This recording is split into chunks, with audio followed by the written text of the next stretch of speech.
নমস্কার, আপনারা দেখছেন নিউজ টুডে। আপনাদের সঙ্গে এই মুহূর্তে রয়েছে আমি পড়শিয়া। চোখ রাখছি এই মুহূর্তের গুরুত্বপূর্ণ খবরের দিকে। প্রায় 4.25 কোটি টাকা ব্যয় করে রাজধানীর বটতলা শিব মন্দির থেকে দশমী ঘাট যাওয়ার রাস্তার দুপাশে কভার ড্রেন নির্মাণের উদ্যোগ গ্রহণ করা হয়েছে। পূর্ত দপ্তর থেকে এই কাজ হাতে নেওয়া হয়েছে। ইতিমধ্যে কাজ শুরু হয়ে গেছে। বুধবার নির্মীয়মান কভার ড্রেনের কাজ সরজমিনে ঘুরে দেখেন আগরতলা পুর নিগমের মেয়র দীপক মজুমদার। সাথে ছিলেন স্থানীয় কর্পোরেটর সহ পূর্ত দপ্তর ও আগরতলা পুর নিগমের ইঞ্জিনিয়াররা।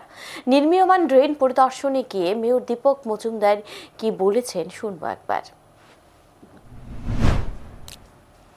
বৃষ্টির সময় যে জল যন্ত্রণা থেকে মুক্ত করার জন্য সেই উদ্দেশ্যে আমরা সরকারের মাননীয় মুখ্যমন্ত্রী প্রফেসর ডক্টর মানিক সাহা ওনারও বিধানসভা কেন্দ্র উনি নিজেও এটা আন্তরিক আমাদেরকে বলেছেন, নির্দেশ দিয়েছেন যাতে এই কাজটা সম্পন্ন করা যায়।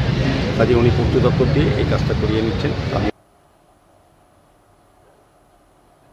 ড্রেন নির্মাণের ক্ষেত্রে এলাকাবাসীরা সহযোগিতা করবে বলে আশা ব্যক্ত করেন তিনি। এখন সময় বিরতির সঙ্গে থাকুন।